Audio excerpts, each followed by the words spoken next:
So, what happens when you're a filmmaker from the Netherlands who's been mainly directing and editing commercial videos over the last 7 years, but really misses the joy of creating, because that's where it all started in the first place, and wants to reignite his creative spark and think it's a good idea doing this by going to a small island in the north of the Netherlands with no one else than himself and his FX3.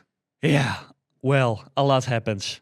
Much more than I expected actually, and I even dare to call it magical.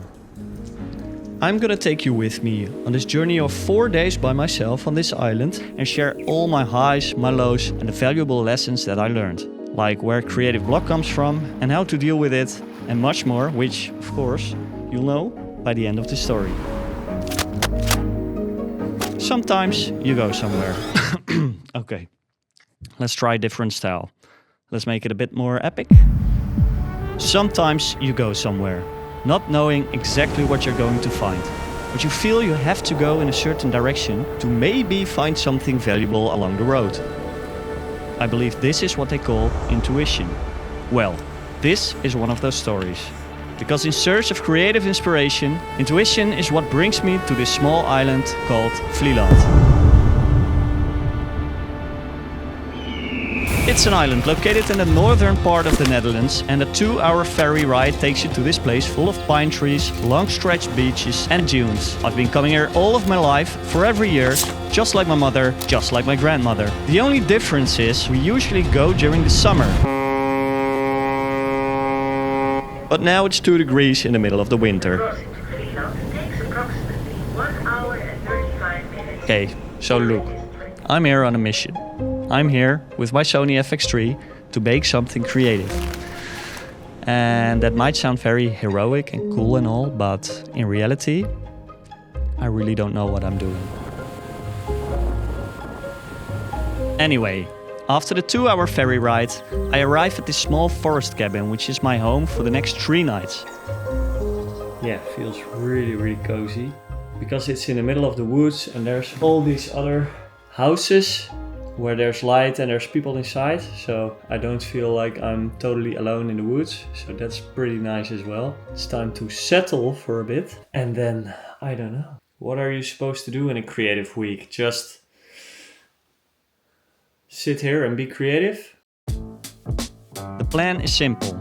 Go out every day and see what I can capture. Just make something cool. Simple, right?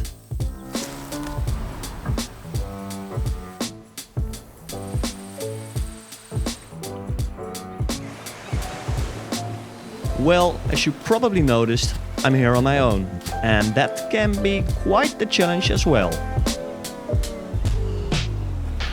I think I really enjoyed it in the morning.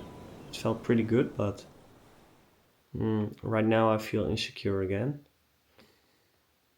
I don't know, just really doubting myself, like, what am I doing here? Why am I here?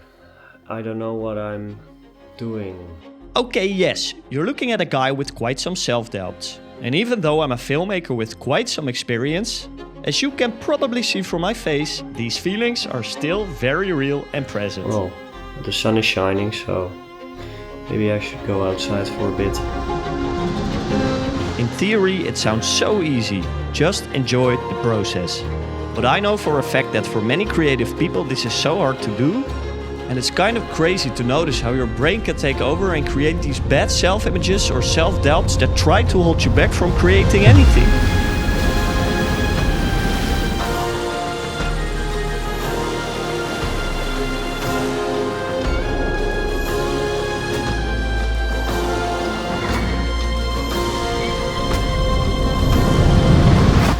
But to be honest, I think that's a shame. Because what if we could challenge the limiting beliefs we hold about ourselves and discover our true potential? What if we silence our inner critic and allow our creativity to flourish and make a positive impact on the world?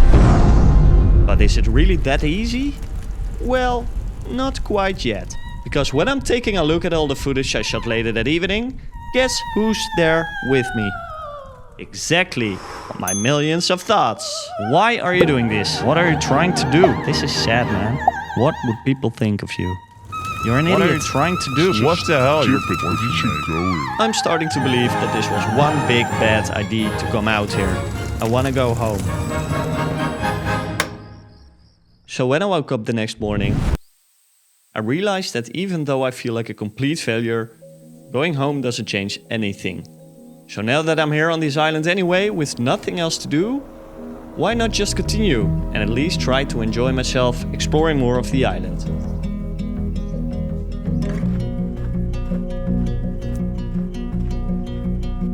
The only thing I can hear is the sea in the distance, some birds. That's it. It's so quiet. Beautiful. Okay, so after just taking some shots and not thinking about the outcome, I actually noticed something. Are we rolling? I guess we are. Look at these beautiful surroundings. I really found that I really enjoy what I'm doing, like literally all the time, as long as I'm not worrying about what other people think of me, or the feeling that I'm not doing good enough, or my shots are shit, or that I get this feeling that I don't know what I'm doing. I just learned that this feeling will always be there within you, and you just have to learn to deal with the feelings.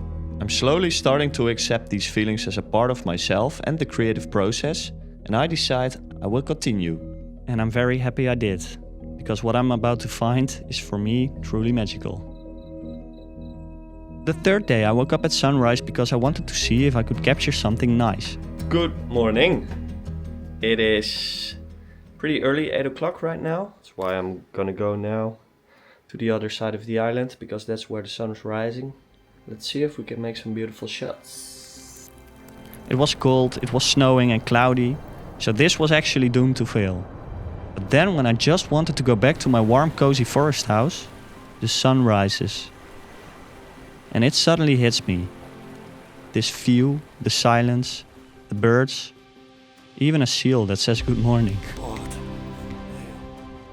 I realized that following my intuition to do this solo trip is all worth it, even if it's only for this moment. It's so worth it. And I decide that I will remember this for any next time that I want to follow my intuition.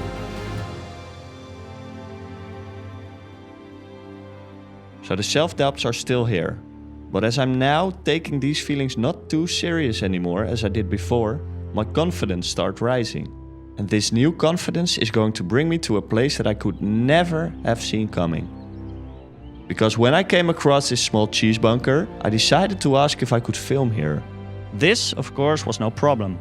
But surprisingly, the cheesemakers were interested in my project and wanted to know more. After a nice conversation, they gave me an address, promising me something special if I visited. So feeling more confident than ever, I made my way to the address with just 45 minutes before my ferry was set to depart. I ring the doorbell. The door opens. A 94-year-old woman welcomes me. I introduced myself and I explained that I was making a video about the island. And the next moment, I'm sitting at her kitchen table, recording her beautiful poetry. Ben ik werkelijk wie ik ben? Had ik eens een ander leven? Niet hier, maar heel I could not have imagined a more beautiful ending to this trip than meeting this beautiful soul. When I'm on the ferry back to the mainland, overlooking the island, I'm reflecting and thinking to myself, all the doubts, the self-critic, it doesn't mean anything, because it's all about following your gut feeling and pushing through the resistance so that you can create from the heart. I could have never known that I would return to mainland with a poem from a 94-year-old lady. And this taught me once again that when you choose to not embark on a journey or try something new, you might miss out on opportunities or lessons that could have enriched your life.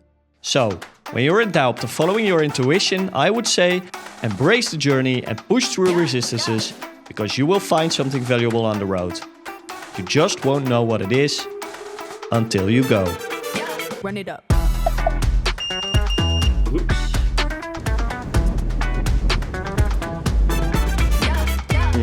Not so beautiful, no?